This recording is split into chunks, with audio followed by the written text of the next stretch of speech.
Have you ever wondered when Japanese soldiers first realized that the Americans were fighting a completely different kind of war?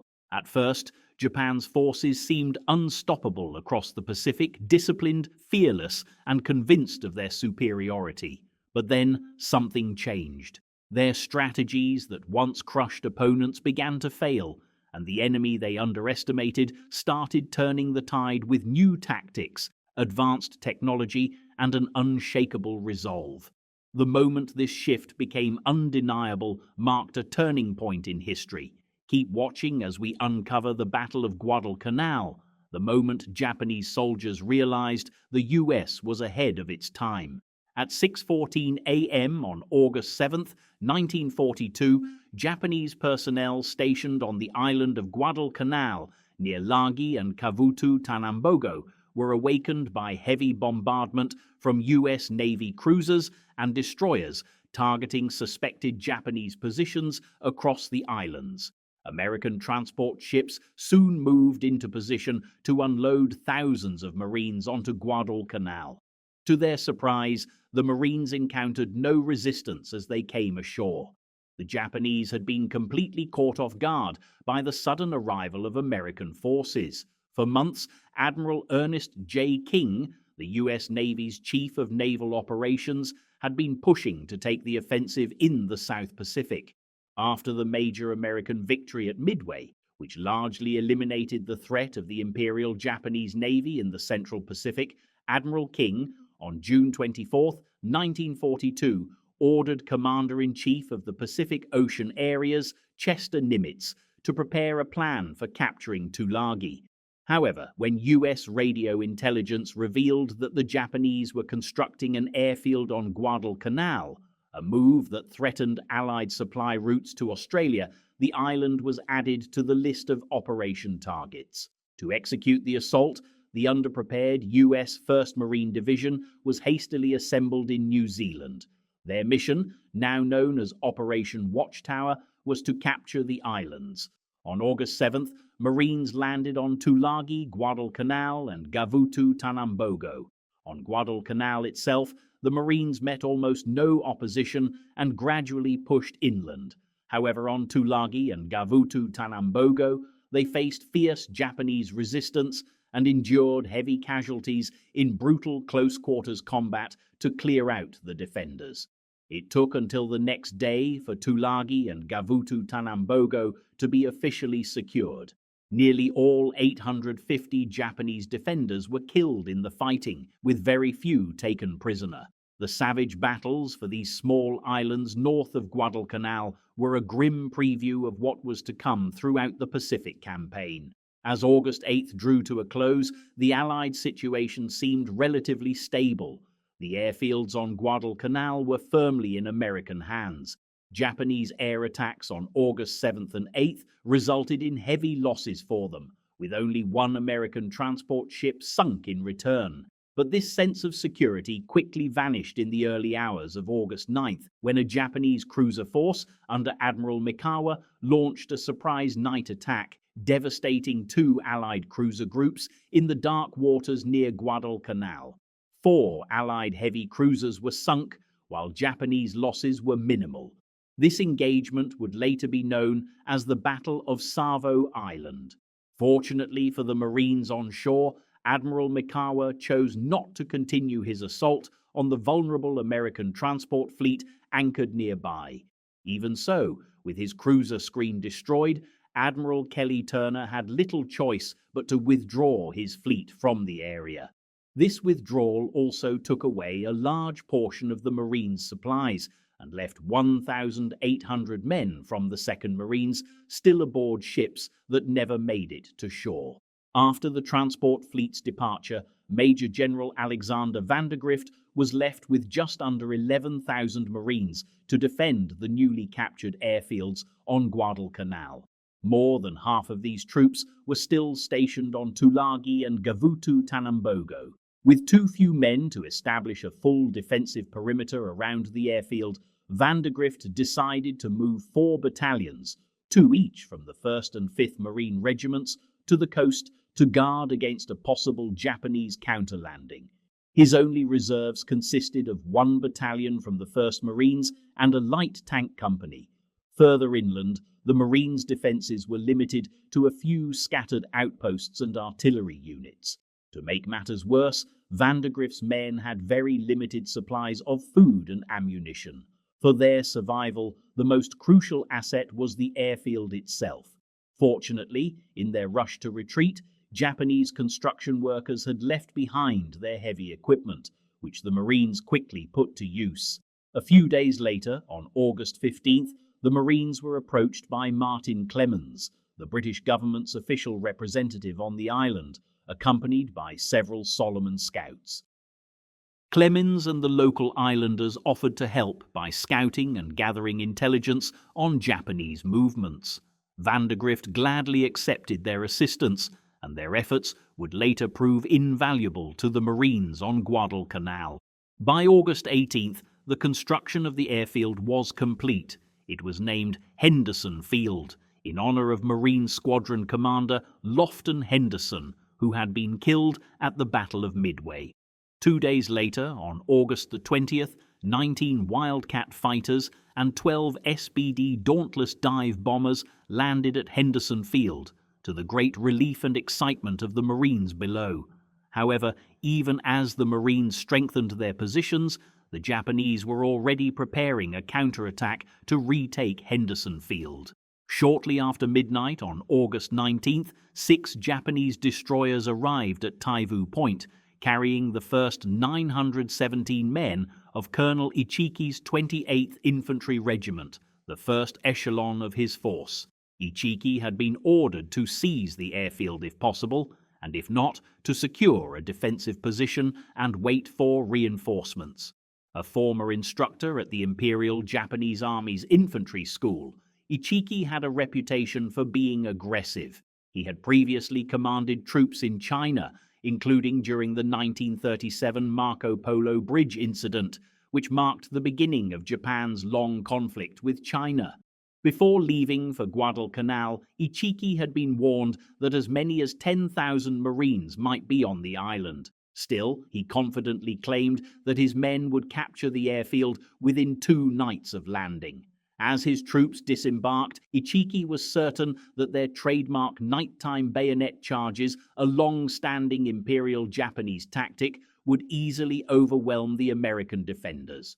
Meanwhile, General Vandegrift was aware that the Japanese were planning to retake Henderson Field, thanks to warnings from Admiral Chester Nimitz, whose radio intelligence team had intercepted enemy communications. However, Vandegrift still lacked specific information about when and where the Japanese attack would occur. In response, 60 Marines from Company A, 1st Battalion, 1st Marines, led by Captain Brush, set out to eliminate what was believed to be a small Japanese force further down the coast. At the same time, Ichiki sent out a patrol of 38 men to establish a communication post near Alligator Creek. Around midday, just as Brush's unit plans to stop and rest, Solomon scouts report the approach of Japanese troops. Brush quickly gathers his men and sets up an ambush. The Japanese soldiers, advancing without much caution, walk straight into it. As they move forward, they are suddenly met with a burst of American gunfire from the front. Caught off guard by the southern ambush, the Japanese struggle to organize any proper defense. The Marines take advantage of the situation, attacking the Japanese left flank and overwhelming them within moments. Out of the 38 men in the forward scouting party, only 5 manage to escape the ambush. When Brush's men later inspect the bodies, they realize the fallen soldiers belong to the Imperial Japanese Army rather than the Imperial Japanese Navy, meaning they must have recently landed on the island. Among the bodies, they find a Japanese map that shows the Marines' defensive perimeter in detailed accuracy. Realizing the potential danger, Brush immediately orders his men to return to the perimeter. Upon arriving, Brush reports to Vandegrift that fresh Japanese army troops are in the area. However, the information doesn't reveal where or how the Japanese plan to strike, so Vandegrift decides to keep his troops in their current positions until more is known. Meanwhile, late in the afternoon, Ichiki learns about the disastrous ambush but doesn't stop to assess the situation. Instead, he pushes his entire force forward without hesitation. That night, Marines from the 2nd Battalion, 1st Marine Regiment, under Lieutenant Colonel Edwin Pollock, are manning defensive positions along Alligator Creek. Across the sandbar at the mouth of the tidal lagoon, the Marines have set up a single line of barbed wire. To defend the area, they've placed machine guns and a 37mm anti-tank gun loaded with canister rounds on the western bank, while small Marine patrols watch the eastern side. Despite several warnings and Captain Brush's ambush the day before, the Marines at Alligator Creek are unaware of any immediate danger to their position. As they prepare to settle for the night, they have no idea that Ichiki's force is already moving rapidly toward them. Earlier that day, Ichiki had outlined his plan to his officers. His troops would advance along the beach, cross the sandbar, and move toward an old Japanese construction site located halfway to Lunga Point. From there, they would continue forward and capture the airfield. Meanwhile, East Solomon scout Jacob Vauser is also on the move, searching for signs of the Japanese force. During the night, he stops at a nearby village to give the locals a small American flag the Marines had given him. Unfortunately, he doesn't realize that Japanese troops have already entered the village. They spot him, capture him, and search his belongings. When they find the American flag, they begin questioning him. Vauser refuses to speak, so the soldiers tie him to a tree and begin beating him with their rifle butts. They stab him repeatedly in the chest and arms with their bayonets, yet he still refuses to give them any information. Angered, the Japanese soldiers cut his neck and leave him for dead. Hours later, Vauser regains consciousness. In pain and losing blood, he bites through the grass bindings on his wrists and begins dragging himself toward the Marine lines. Somehow, he manages to crawl nearly 3 miles to reach the 2nd Battalion, 1st Marines. Using the last of his strength, he warns them that a large Japanese force will attack across Alligator Creek later that night. Gravely wounded, Vauser is rushed to a hospital where he miraculously survives. Sure enough, in the middle of the night, Ichiki's troops close in on Alligator Creek. Marine outposts begin hearing whispers and the clatter of equipment, forcing them to retreat to the west side of the creek. The 2nd Battalion is now fully alert, aware that an attack could come at any moment. They load their weapons, place grenades within reach, and fix bayonets, ready for battle. As the Marines prepare for an assault from the east, Ichiki gives the order for his men to cross the sandbar, supported by covering fire. At 2 a.m., a green flare shoots into the air from the east bank, casting a glow over the lagoon. As the light hangs above, about 100 soldiers from Ichiki's 2nd Company begin a fierce charge across the sandbar, shouting "Banzai" as machine guns and grenades erupt behind them. The Marines respond instantly, firing with rifles and BARs. Recognizing the scale of the attack, they open up with 60mm and 81mm mortars, while .30 and .50 caliber machine guns sweep the area. Red tracer rounds streak across the lagoon as explosions light up the night. Even as the Japanese advance through the wall of bullets, the Marines' 37mm anti-tank gun blasts canister rounds into the attackers. Each shell releases 122 lead balls that tear through the charging ranks. Despite the devastating firepower, the Japanese keep coming, climbing over their fallen comrades to continue the assault. The survivors reach the barbed wire about 30 meters from the Marine line. Some manage to cut the wire or throw themselves over it, rushing Marine foxholes with bayonets and swords. They engage in brutal close combat, even managing to capture a few foxholes. At one section of the line, a 3-man Marine machine gun crew fights desperately to stop the advance. Private John Rivers fires belt after belt of ammunition before being hit in the face. As he falls, Corporal Lead Diamond keeps firing until he is wounded in the arm.